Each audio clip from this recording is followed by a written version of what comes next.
안녕하십니까. 어미양자홀 우주론을 제안하고 있습니다. 이번에는 프록 37번 반양자역학, 반양자생물학, 정크 DNA, 꿈, 죽음, 2차원 원자 및 전자, 초전도체 컴퓨터에 대해서 설명해 보도록 하겠습니다. 먼저 양자역학을 이해를 해야 합니다. 양자역학이란 여기 양이에요. 양. 그리고 놈자자죠. 놈. 분자, 원자, 전자, 소립자와 미시적인 개의 현상을 다루는, 즉 작은 크기를 갖는 개의 현상을 연구하는 물리학의 분야이다.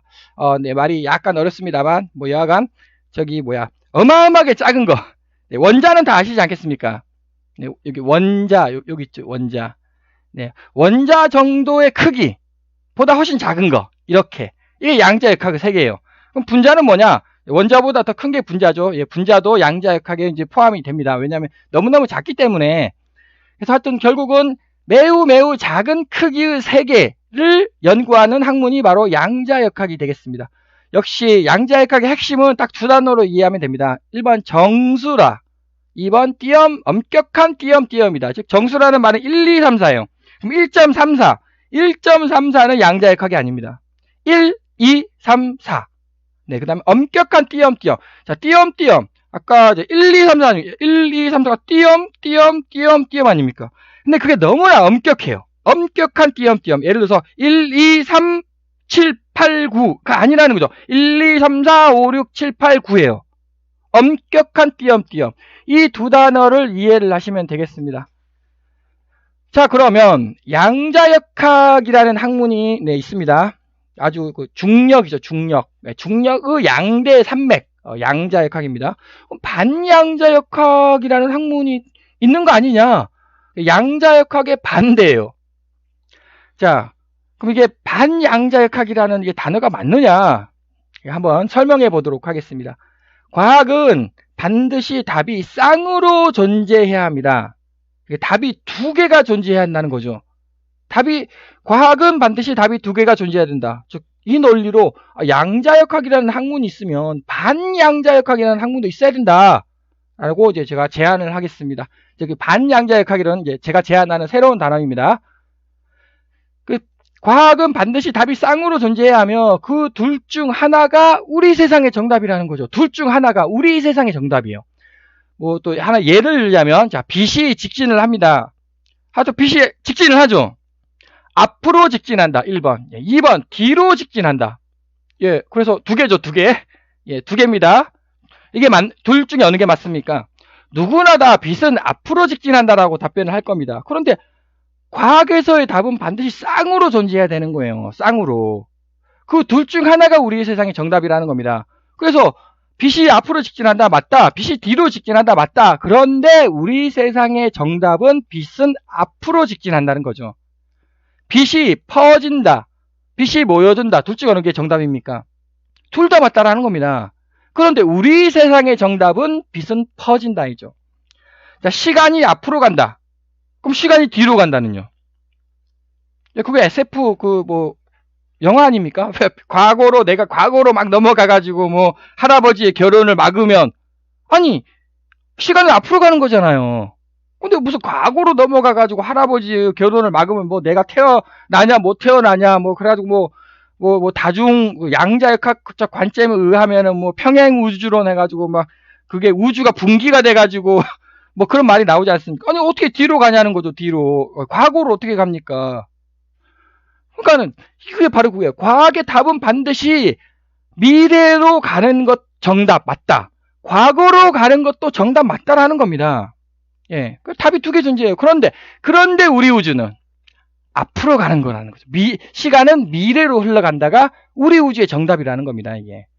그래도 좀 이해가 안 되실 것 같습니다. 구체적인 또 예를 들어보자면, 자, E는 MC에 제곱해가지고 이거 어마어마하게 유명한 공식 아닙니까? 아인슈타인이 제안을 해가지고 이거 가지고 이것을 기초로 해가지고 핵폭탄, 원자폭탄을 만들었다는 그런 말이 있죠. E는 MC의 제곱. 자, 여기서 C가 뭡니까? C는 빛의 속도 아닙니까? 자, 빛이 앞으로 갑니까? 뒤로 갑니까? 제곱이에요, 제곱. 이 제곱을 한번 풀어보겠습니다. 중학교 한 3학년 수학인가요? 예, 중학교 2학년인가? 중학교 3학년쯤 될 것 같습니다. 중학교 3학년 수학을 적용하면 이 제곱을 이쪽으로 넘기면 루트가 되죠. 이렇게. 그러면서 양수, 음수가 나오는 거 아닙니까? 그래서 답이 두 개 존재한다는 겁니다. 빛의 속도는 양수가 있고요, 음수가 있다는 겁니다. 제곱 맞죠? 중학교 3학년 수학을 적용하면 됩니다. 그럼 이게 뭡니까? 이거는 빛이 앞으로 간다, 빛이 퍼진다. 그럼 이건 뭡니까? 반대잖아요. 빛이 뒤로 간다. 아니, 빛이 뒤로 가는 게 맞습니까? 빛이 어떻게 뒤로 갑니까? 근데 빛이 뒤로 간다고 여기 써있지 않습니까? 수학 공식에 의하면 빛이 모여든답니다. 아니요, 빛이 퍼지지. 어떻게 빛이 모여듭니까? 수학 공식에 의하면 빛이 모여든다고 맞는 거 아닙니까? 그래서 답은 두 개가 나와요. 자, 근데 둘 중에 어느 게 우리 세상의 정답이겠습니까? 우리 세상의 정답은 위에 거죠. 둘 다 맞다. 근데 우리 세상의 정답은 하나라는, 둘 중에 하나가 우리 세상의 정답이라는 것입니다. 자, 그러면 물질이 존재한다. 맞죠? 그럼 반물질이 존재해야 되거든요. 왜? 답은 두 개가 존재해야 돼요. 반드시. 반물질이 어디 갔습니까?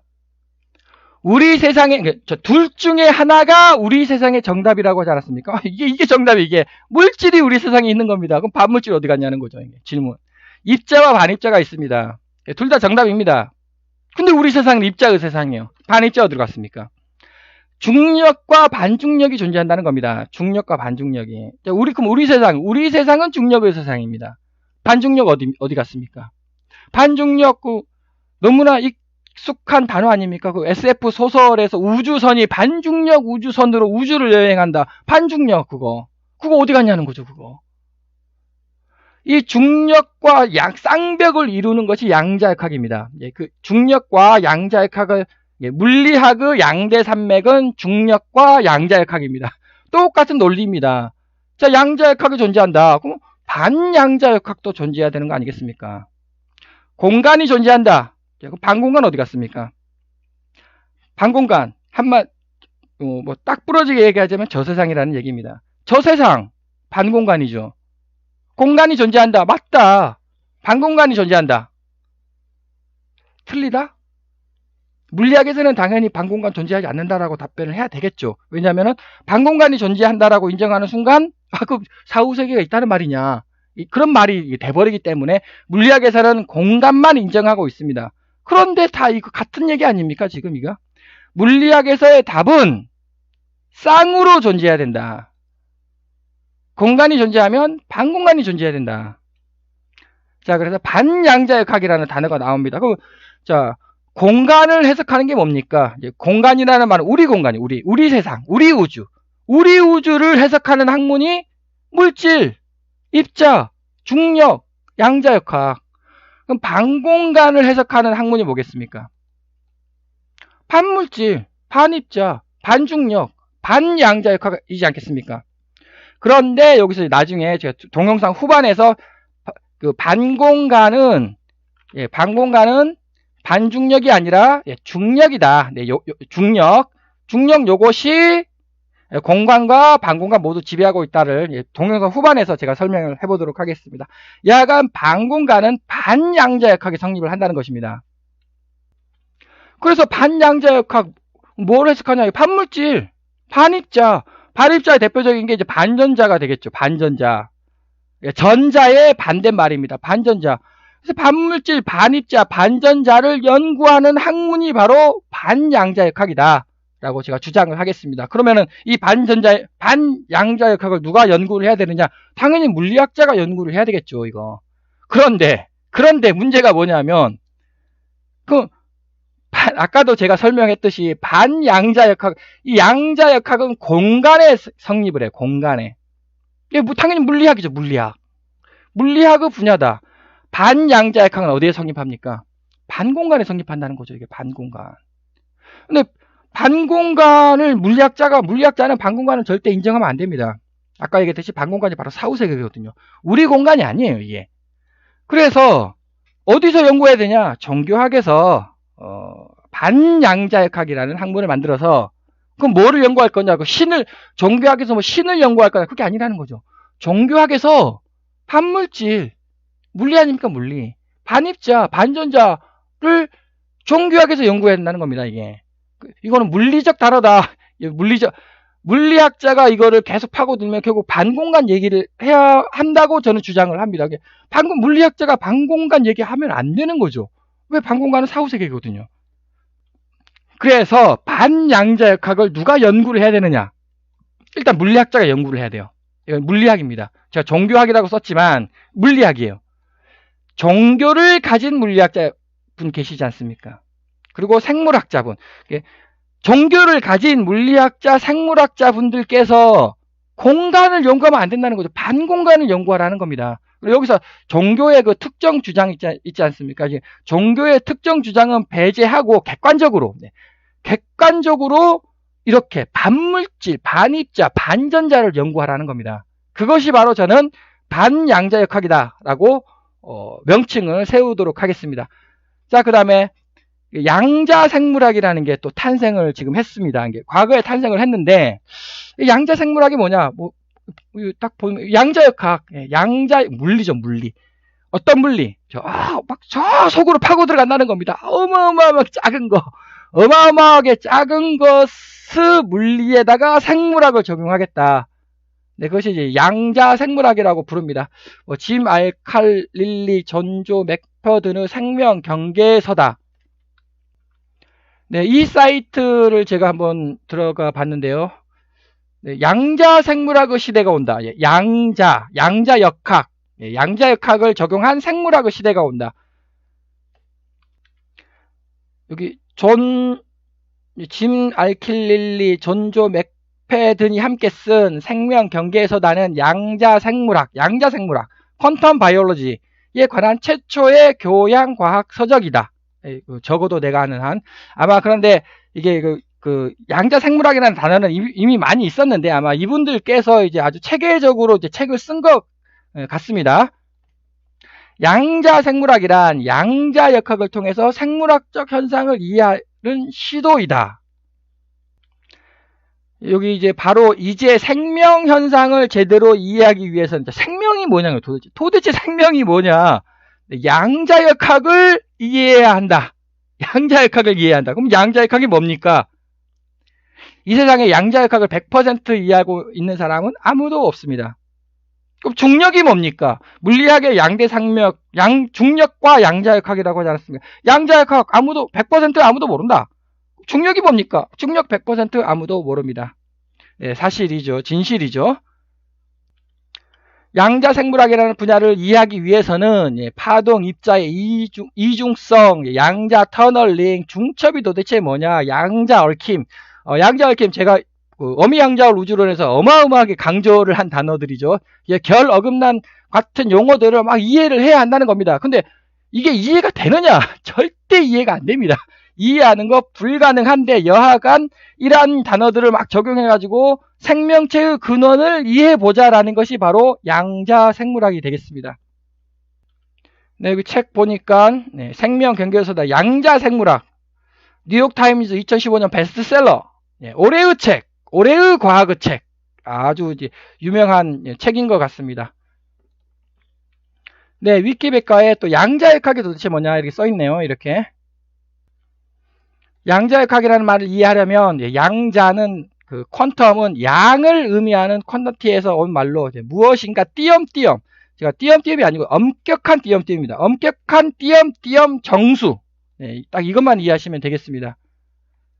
그래서 자, 양자역학, 지금 양자역학 물리학 아닙니까? 물리학이죠? 근데 왜 철학이라는 말이 여기서 갑자기 왜 나옵니까? 철학이라는 말은 애매모호한 거 아닙니까? 그러니까 양자역학은 물리학인데 이게 철학적 논쟁이 있다는 겁니다. 아직까지도 철학적 논쟁이 있어요. 한마디로 모른다라는 거죠. 양자역학이 도대체 뭐냐? 100% 정확하게 설명할 수 있는 사람은 존재할 수가 없다. 그래서 철학적 논쟁이 될 수밖에 없다. 그래서 양자생물학의 시대가 온다. 일단 말은 맞습니다. 양자생물학의 시대가 올 겁니다. 그래서 우리나라에서는 양자생명물리과학원, 성균관대에서 이렇게 양자생명, 양자생물학이죠. 양자생물학이라는 과학원을 또 성균관대에서 또 이렇게 아주 만들었다고 합니다. 당연히 만들어야만 합니다. 이렇게. 그리고 우리나라에서도 이렇게 연구를 하고 있네요. 이렇게. 그래서 양자생물학이라고 네이버 네이버 검색을 해보니까 뭐 지식백과에 이렇게 양자생물학이라고 있는데, 자, 그러면은, 지식, 네이버 지식 한번 볼까요? 양자생물학. 아니, 이거, 하여튼 제목에는 이거 하나밖에 없네요. 양자생물학을 전공할 수는 없나요? 네, 2019년, 아주 최근이네, 최근. 한 20일 전에 이렇게 이제 지식 검색을 올려놨습니다. 양자생물학을 전공하고 싶다.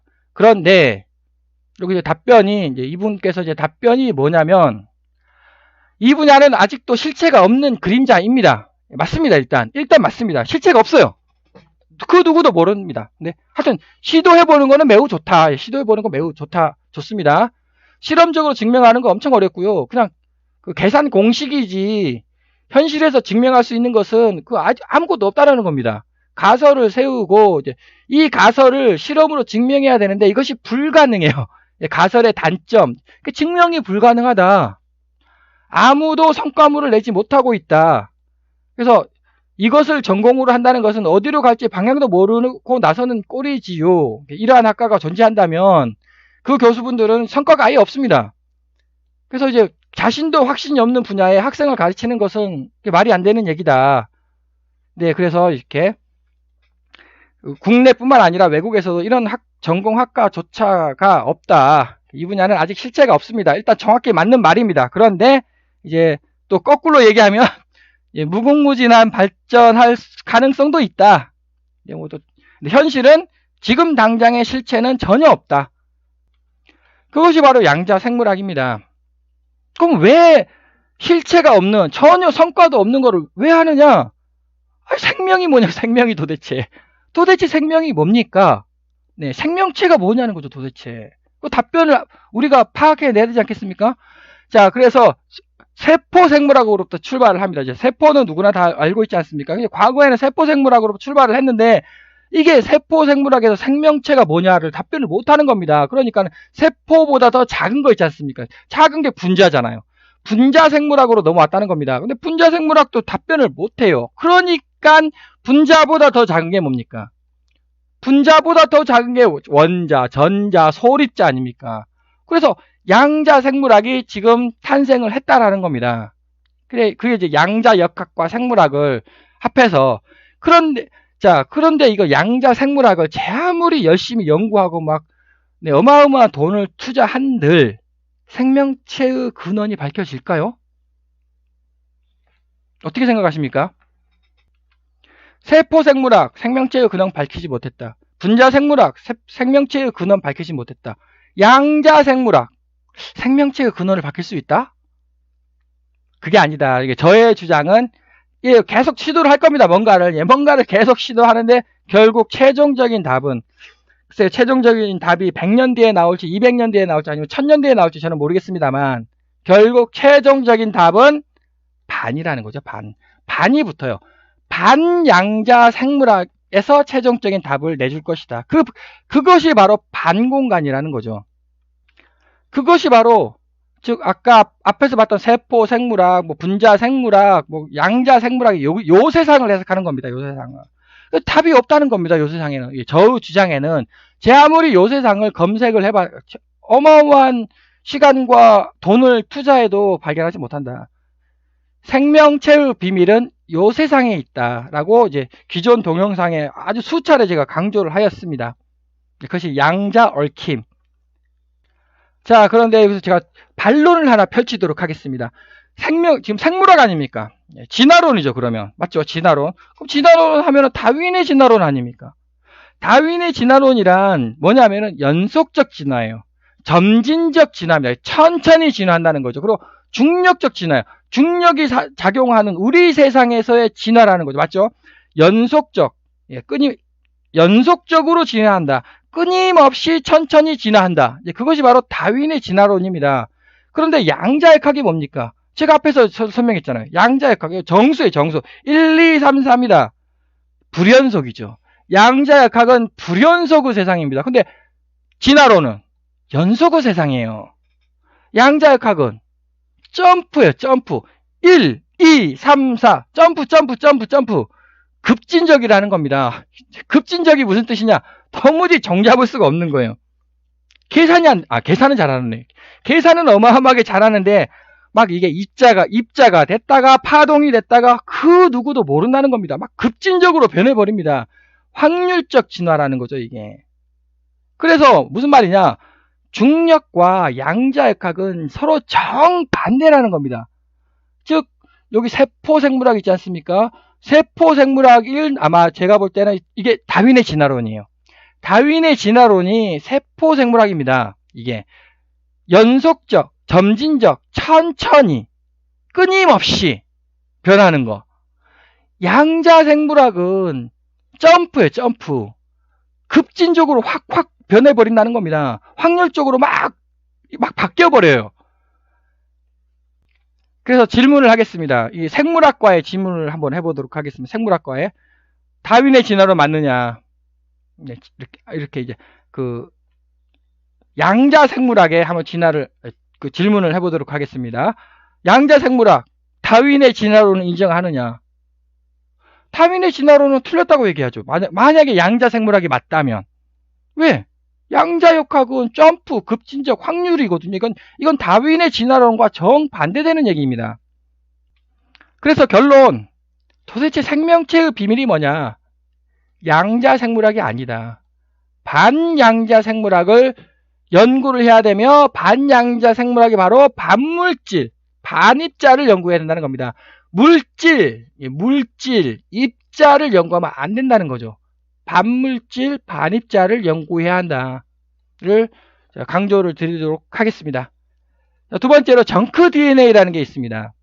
정크는 쓰레기예요, 쓰레기. 쓰레기 DNA. 이게 뭐냐면 DNA, DNA 다 알고 계시지 않습니까? 우리 몸 속에 세포 속에 DNA가 있다고 하죠. 그래서 그 DNA를 이제 후손들에게 전달을 해주는 겁니다. DNA에서 유전 정보를 갖고 있는 부분은 겨우 4% 정도에 불과합니다. 어떤 문헌에는 2%라고 써 있는 데도 있고요. 어떤 문헌은 4%라고 써 있는 데도 있는데 아마 2%가 많은 것 같습니다. 하여튼 지식백과에는 4%라고 써 있어가지고 이 말은 뭐냐면은 그 유전 정보 있잖아요. 유전 정보. DNA 속에는 유전 정보가 있어요. 그래서 그 유전 정보를 갖고 있는 부분은 4%에 불과하다는 겁니다. 그럼 96%는 뭡니까 그러면? 모른다요, 모른다. 정크 DNA는 쓰레기 DNA라는 거는 인간 게놈의 96%를 차지하고 있으면서도 대다수를 차지하고 있죠. 유전 정보를 갖고 있지 않는 부분을 말한다는 겁니다. 이게 큰일 났습니다. 이게 뒤집어지는 거죠. 그러면 쓰레기라는 거거든요. 쓰레기가 96%나 쓰레기가 있다? 이게 말이 안 되는 얘기죠, 이게. 뭔가 이상하다는 겁니다. 그리고 또 혹시 96%? 이거 하니까 이게 뭡니까? 암흑물질, 암흑에너지가 96%예요. 물리학에서 우주 있죠, 우주. 예, 우주를 구성하는 물질 중에 우리가 알고 있는 거는 4%밖에 안 됩니다. 암흑물질, 암흑에너지가 뭐냐? 예, 뭔가 있어야 돼요, 반드시. 근데 우리가 못 찾아요. 도대체 이게 뭐냐? 이게 모른다 물질, 모른다 에너지예요. 그게 96%입니다. 이거 똑같은 얘기 아닙니까, 지금? 정크 DNA 분명 존재해요. 근데 도대체 정크 DNA의 역할이 뭐냐는 거죠. 도무지 모르겠다는 겁니다, 이게. 그게 96%예요, 이게. 즉 물리학에서 도저히 모르겠다. 96% 도저히 모르겠다. 생물학에서 96% 도저히 모르겠다. 같은 얘기 아닙니까 지금? 근본적인 이유가 뭘까요? 이게 만약에 공간에 있다고 가정해 보겠습니다. 공간에 있으면 반드시 찾아요. 물리학이 지금 어마어마한 발전을 했습니다. 어마어마한 돈이 투입되고 있습니다. 이게 공간에 있다면 이미 찾아냈다는 겁니다. 마찬가지 DNA요 96% 이게 우리 공간에 있으면 이미 찾아냈어요. 이게 그럼 못 찾아내는 이유가 뭐겠습니까? 여기죠. 반드시 과학의 답은 반드시 쌍으로 존재해야 하며 둘 중 하나가 우리 세상의 정답이라는 겁니다. 그러면은 다른 세상에는 다른 것이 정답이지 않게 이게 우리 세상에 있겠냐는 거죠. 이게 암흑물질, 암흑에너지가 우리 세상에 있는 거 맞느냐부터 설명을 해야 되는 겁니다. 우리 세상에 없다. 우리 세상이 아니라 우리 세상의 바깥에 있다라는 겁니다. 이게 마찬가지 정크 DNA가 있어요. 분명 그 기능의 역할이 우리 공간에 있는 게 아니라는 거죠. 이게 우리 공간에 밖에 있으니까 더 과학자들이 생물학자들이 못 찾는 거 아닙니까? 이게 아니 4%는 찾았잖아요. 그 어마어마하게 작은 거, 그 DNA 어마어마하게 작습니다. 막 원자, 이게 분자죠, 분자.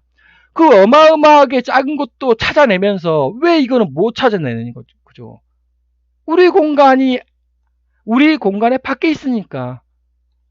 일반적으로 진화한 생물에서는 정크 DNA가 많고 쓰레기 DNA가 가장 많은 것이 인간이라고 합니다. 그래서 진화한 생물, 뭐 인간 우월주의? 네, 인간 우월주의죠. 인간이 가장 진화하지 않았습니까? 인간의 정크 DNA가 가장 많아요. 아니 왜 인간의 쓰레기 DNA가 가장 많죠? 아니 인간이 가장 진화했다면서. 인간이 가장 진화했는데 왜 인간이 쓰레기 DNA가 그렇게 많습니까? 말이 안 맞는 얘기이지 않겠습니까? 체제가 간단한 생물에서는 정크 DNA가 적다. 즉 세균류에는 정크 DNA는 아예 존재하지 않는다. 쓰레기 DNA는 세균에는 없답니다. 아니 쓰레기잖아요, 쓰레기. 쓰레기인데 왜 인간에 가장 많죠? 세균류에는 하나도 없습니다. 그 쓰레기 DNA가. 그래서 질문이 그 쓰레기가 과연 쓰레기 맞느냐? 인간의 경우 전체 DNA 중에서 쓰레기 DNA가 차지하는 부분은 80에서 90% 정도라고 알려져 있으며 근데 여기 4%라고 하지 않았습니까? 근데 그 4%는 옛날 뭐 한 30년 전?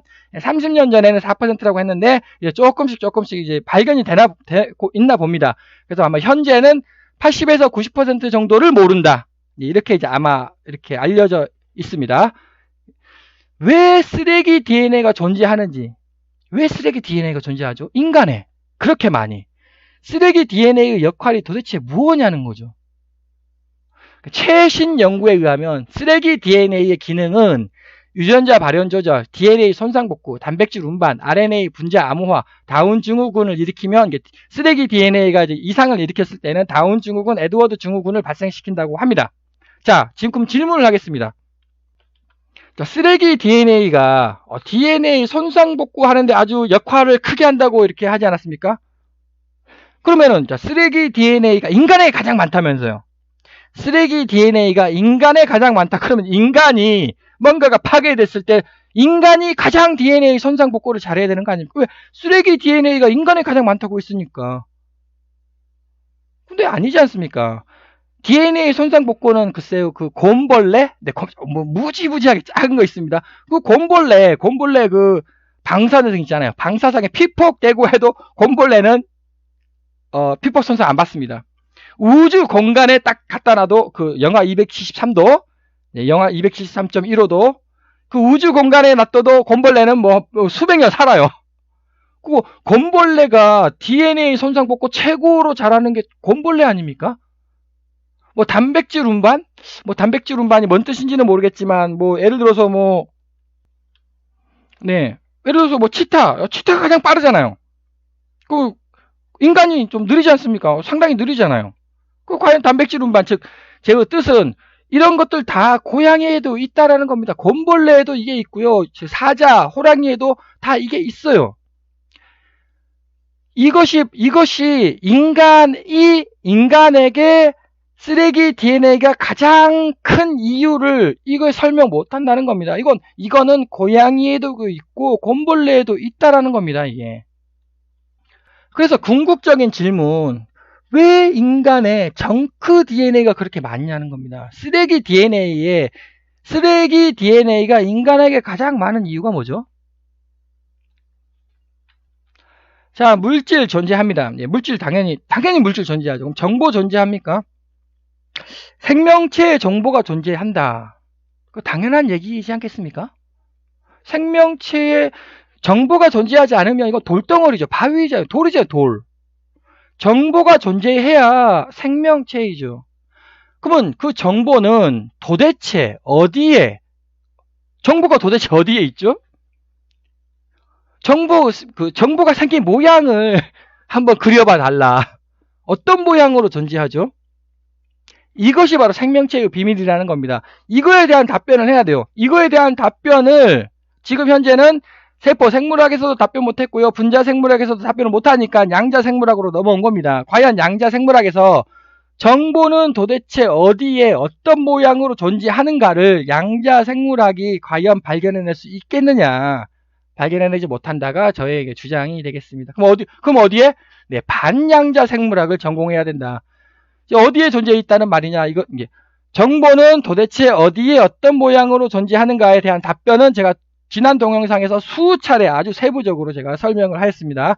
핵심만 설명하자면 반입자, 특히 반전자로 저 세상에 존재한다. 즉 반공간의 반입자 형태로 존재한다라고.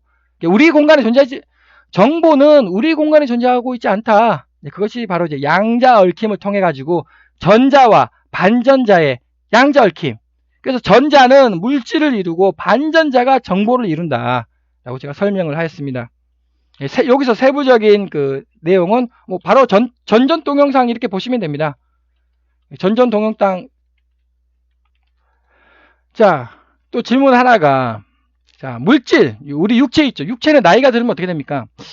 육체는 나이가 들면 노화되죠. 네. 점점 꼬부랑탱이가 되는 거죠. 꼬불꼬불해집니다. 정보, 정신, 정보 유사하죠. 네. 정신은 왜 나이가 들수록 말짱해지죠? 정신은 육체는 노화된다. 이거 누구나 다 이거 맞죠? 정확히 저도. 근데 정신은 노화됩니까? 정신은 노화가 안 됩니까? 저도 나이가 아직 할아버지는 아니라서 네. 제가 잘 모르겠습니다. 근데 정신은 노화될까요? 정신은 나이가 들수록 더욱더 말짱해질까요? 네, 한번 보면은 제 생각에는 정신은 나이가 들면 더 말짱해져요. 아니, 왜 정신은 나이가 들면 들수록 더 말짱해지죠? 그래서 제 주장은 정크 DNA가 바로 그 영혼과 연결시키는 DNA, 즉 저 세상의 정보라는 겁니다. 저 세상에 있다는 거죠. 그래서 정크 DNA 자체도 또 물질이죠. 물질과 정보입니다. 정크 DNA 물질 자체는 노화가 됩니다. 물질 자체는 노화가 돼요. 반드시 노화가 됩니다. 그게 바로 엔트로피 증가 법칙이죠.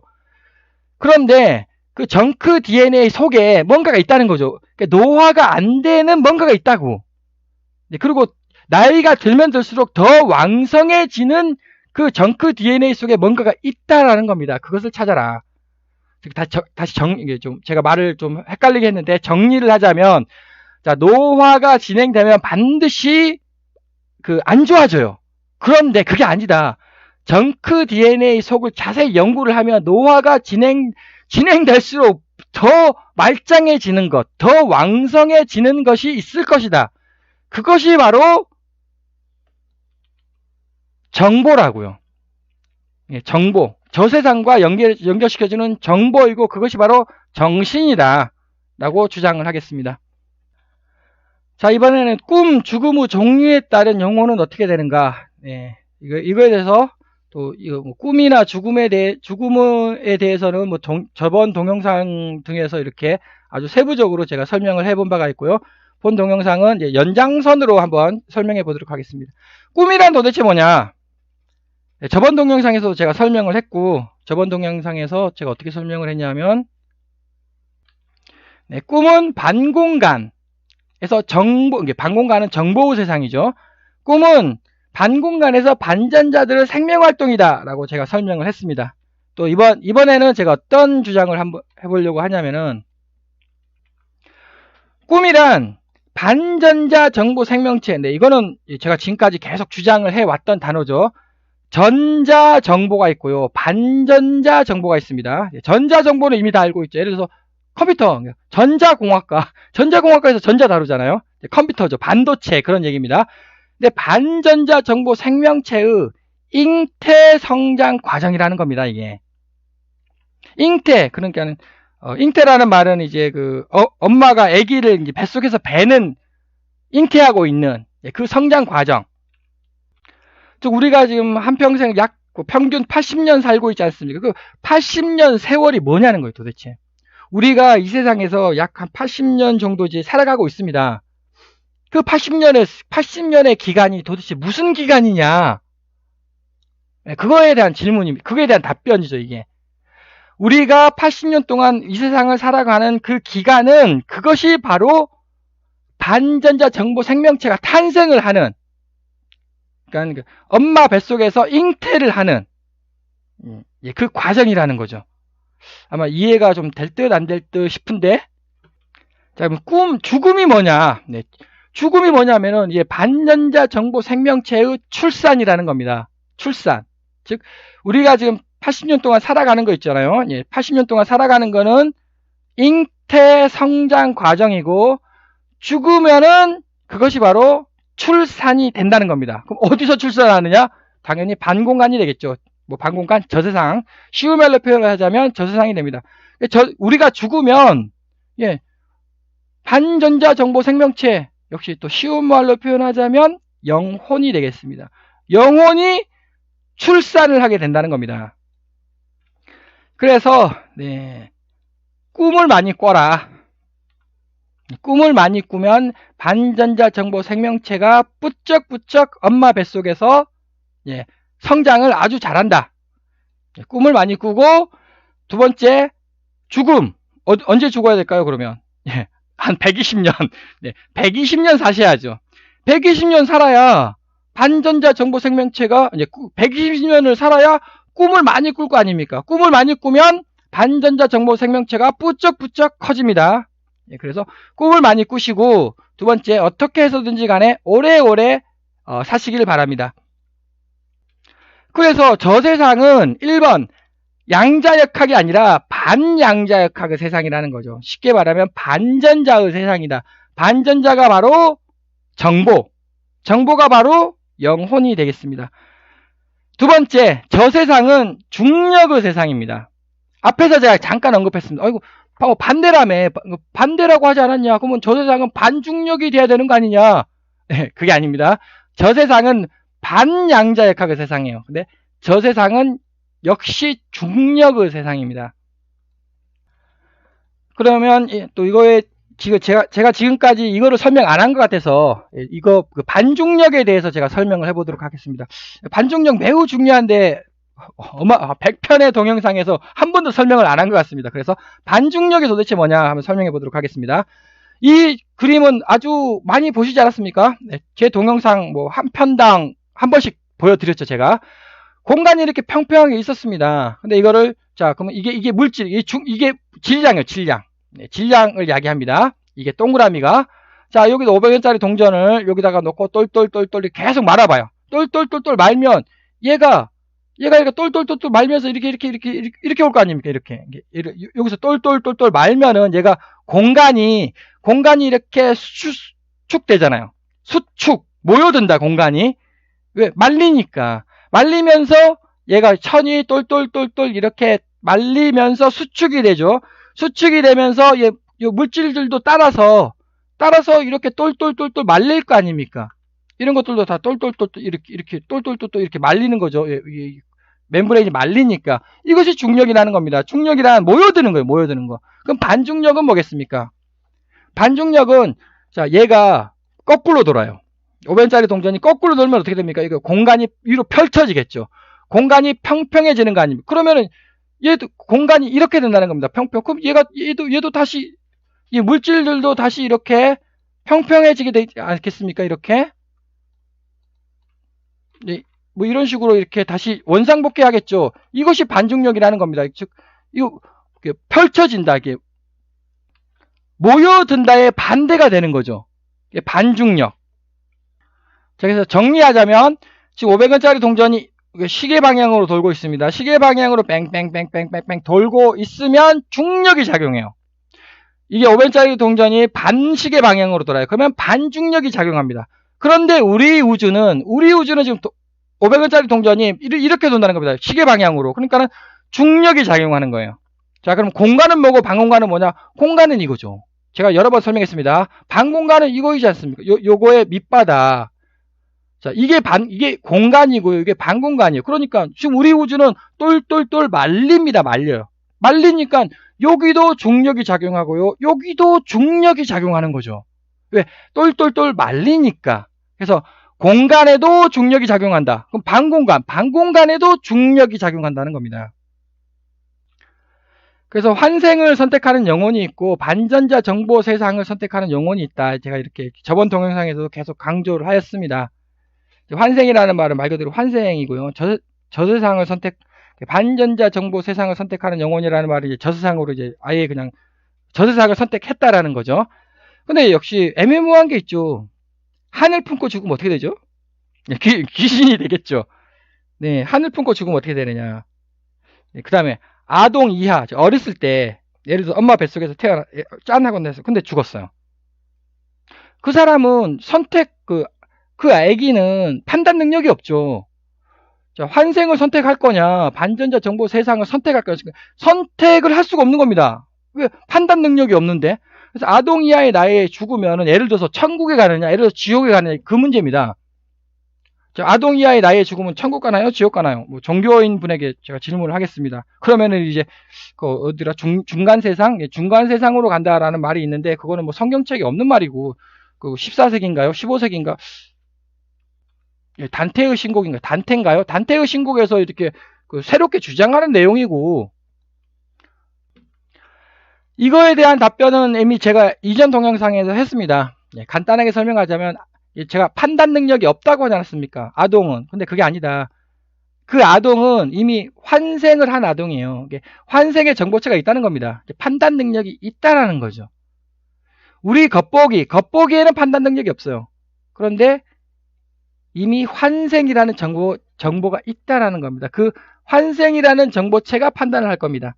말이 좀 어렵습니다만 충분히 이해는 되실 거라고 생각이 듭니다. 자, 임사체험을 하신 분은 당연히 앞 동영상에서도 제가 설명했듯이 배신, 황금, 권력 폭발의 삶이 아니라 당연히 믿음, 소망, 사랑, 인내의 삶을 이제 사시는 건 당연한 얘기인 것 같습니다. 특히 임사체험을 하신 분들은 이쪽을 이제 많이 산다고 하죠. 현생에서 본인의 꿈들이 저 세상의 기본 정보들이 된다. 네, 그래서 제가 강조를 했습니다. 꿈을 많이 꾸시라고. 지금 오늘 꾼 꿈이 있죠. 오늘 꾼 꿈이 정보예요, 정보. 그것이 바로 잉태 성장 과정이라는 겁니다. 죽으면 그것이 바로 나의 정보가 된다는 거죠. 출산이 된다는 겁니다. 여기서 저 세상은 다양한 정보들이 섞여 시뮬레이션 된다는 겁니다. 시뮬레이션. 자, 시뮬레이션. 꿈을 꿉니다. 자, 그 꿈이 시뮬레이션이지 않겠습니까? 시뮬레이션 맞죠? 그러면 다른 얘기 또 뭐 있겠습니까? 물론, 보다 더 다른 용어가 있겠지만, 그래도 가장 근접한 용어가 시뮬레이션이지 않겠습니까? 가상세계죠. 꿈은 가상의 세계다. 맞죠? 자, 그럼 천국이 뭐냐? 앞 동영상에서도 제가 천국과 지옥에 대해서 장시간 설명드렸습니다만 또다시 다르게 또 한번 설명해 보도록 하겠습니다. 천국이란 믿음, 소망, 사랑, 인내의 생명 정보체들이, 그럼 자, 믿음, 소망, 사랑, 인내로 사신 분들 많죠? 많이 있지 않습니까? 이제 그 정보 생명체들, 집단이죠. 들이 배신, 황금, 권력, 폭발의 삶을 살다가 죽은 사람들 있지 않습니까? 누구 예를 들고 싶진 않지만, 시국이니만큼 아베 어떻습니까? 아베가 이쪽은 아니죠, 사실. 그럼 이쪽이냐? 일단, 우리 한일 감정상 이쪽이라고 치고요. 그러니까 아베 같은 사람들 생명 정보체들과 싸우는 시뮬레이션이라는 겁니다. 다르게 말하면, 자, 양이에요, 양치기 개. 양은 이제 일반인이고요. 순한 양이죠. 순한 양. 또 양치기 개가 있지 않습니까? 이순신 장군 등. 네, 이순신 장군이 믿음, 소망, 사랑, 인내로 사셨습니까? 배신, 황금, 권력, 폭발로 사셨습니까? 이쪽이죠. 배달의 민족을 믿고 배달의 민족을 사랑하는 삶을 사신 분이 이순신 장군 아닙니까? 그분은 양치기 개급이란 양치기 개. 급이죠. 이 양들을 보호해주는. 네. 근데 그러면 여기서 이제 목동이 존재하겠느냐? 이거는, 목동은 여기 중성자인데, 예를 들어서, 목동은 신이라고 치겠습니다. 신이 과연 존재하겠느냐는 제가 또 다른 동영상에서도 세부적으로 설명을 해본 바가 있고요. 그럼 지옥이 뭐냐는 거죠. 똑같아요. 천국이랑 지옥이랑 똑같습니다. 똑같은 공간에 있어요. 천국은 저쪽에 있고 지옥은 요쪽에 있고, 그게 아니다. 똑같은 방 공간에 있는데, 그럼 지옥이 뭐냐? 자, 이번에 반대죠. 배신, 황금, 권력, 폭발의 삶을 산 생명 정보체들이 믿음, 소망, 사랑, 인내의 생명체 정보들과 싸우는 시뮬레이션을 겪는다는 겁니다. 결국 무슨 말이냐, 여기 위에 말하고 밑에 말 같아요. 정확히. 이거나 같다라는 거죠. 그런데 요쪽이 천국이라는 겁니다. 요쪽이. 믿음, 소망, 사랑, 인내의 생명 정보체들의 시뮬레이션이 천국이고요. 지옥은 배신, 황금, 권력, 폭발 생명체들의 시뮬레이션이 지옥이라는 겁니다. 그것도 왜 이게 지옥이냐? 자, 늑대, 상어, 뱀, 악어의 성격. 자, 이거 자기네들끼리도 싸우지 않습니까, 이거? 1번, 누가 싸우냐? 자, 양을 먹어야 되는 거예요. 양치기 개하고도 싸워야죠. 예, 싸우죠. 자기들끼리도 싸운다는 겁니다. 지옥이죠, 당연히. 얼마나 힘들겠습니까? 지옥이에요, 지옥. 먹고 먹히는. 천국에서 먹겠습니까? 천국에서 믿음, 소망, 사랑, 인내의 삶을 삶을 사신 분들이 저 세상 가가지고, 야, 내가 너를 먹어야 되겠다. 내가 너를, 목을 쳐야 되겠다. 그런 시뮬레이션을 꿀까요? 밑에 사람들이 꾸지 않겠습니까? 이렇게. 자기들끼리도 막 싸우고 치고받고 한다는 시뮬레이션을 계속 겪는다는 거죠. 왜 시뮬레이션을, 그 현생에서 80년 동안 그런 삶을 산 거예요. 그러니까 그게 기본이 자기 정보가 돼버렸다는 거죠.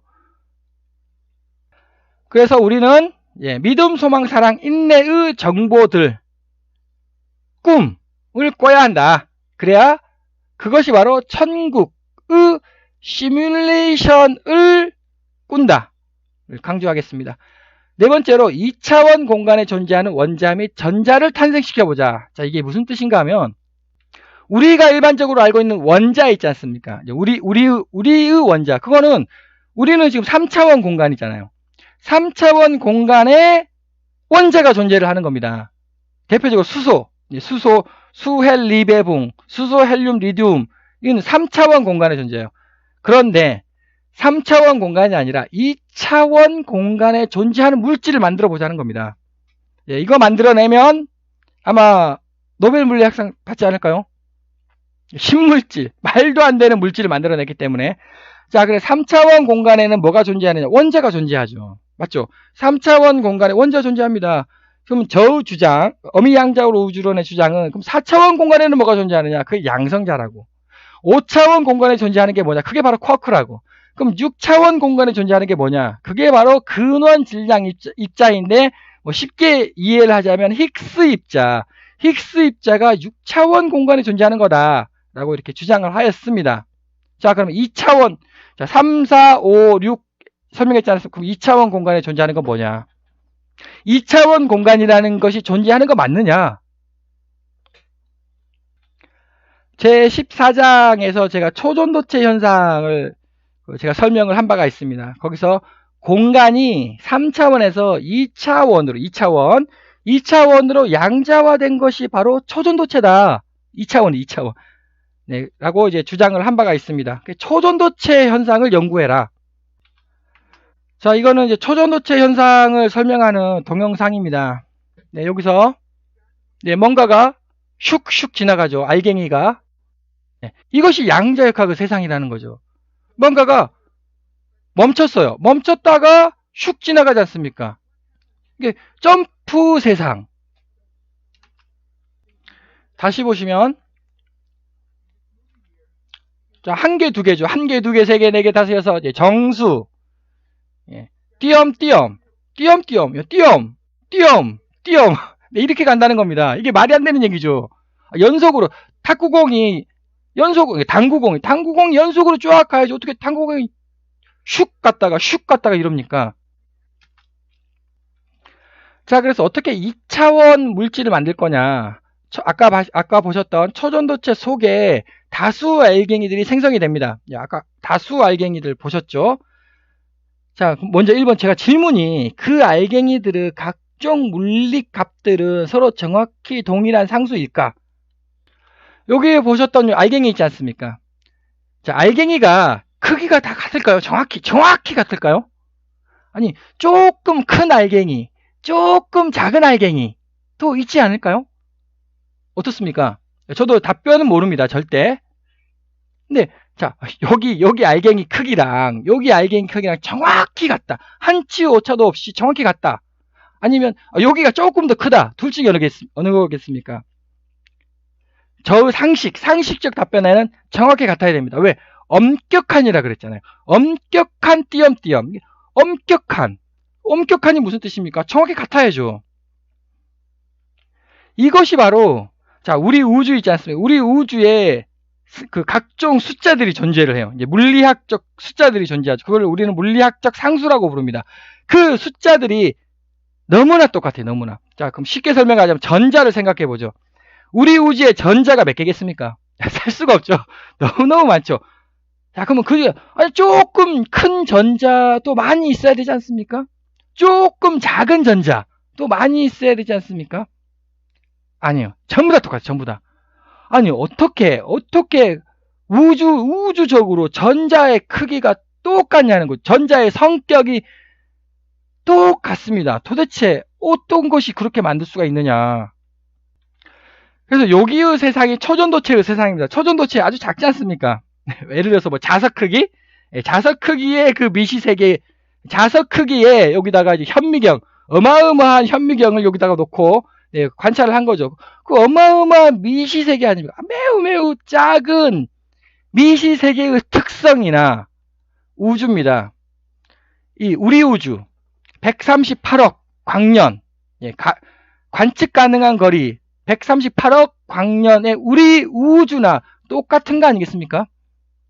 즉 우리 우주가 초전도체이지 않겠습니까? 예. 우리 우주가 초전도체라는 거죠. 그래서 모든 물질 및 입자들이 엄격한 물리적 상수를 갖는 이유가 바로 이거다. 우리 우주가 초전도체라고. 그래서 이제 수소 원자, 수소 반원자, 양성자, 반양성자, 중성자 등 각종 물질이 있지 않습니까? 이 물질이라는 말에 중력을 일으키는 거예요. 중력을 일으키는 아주 작은 것을 초전도체 속에 넣어서 관찰을 해보자. 이 말이 무슨 말인가 하면 요게 아까 초전도체라고 하지 않았습니까? 이제 초전도체 여기다가 수소 하나 넣어보는 거예요. 그럼 수소 하나를 여기다가 딱 하나 넣어봅니다. 그럼 혹시나 요 알갱이 있지 않습니까? 알갱이가 요 수소 원자를 확 감싸지 않을까요? 그러니까 다르게 말하면 수소 원자가 이 알갱이 속으로 들어가지 않을까? 만약에 들어갔다. 그러면은 그게 새로운 물질이 탄생을 하는 겁니다.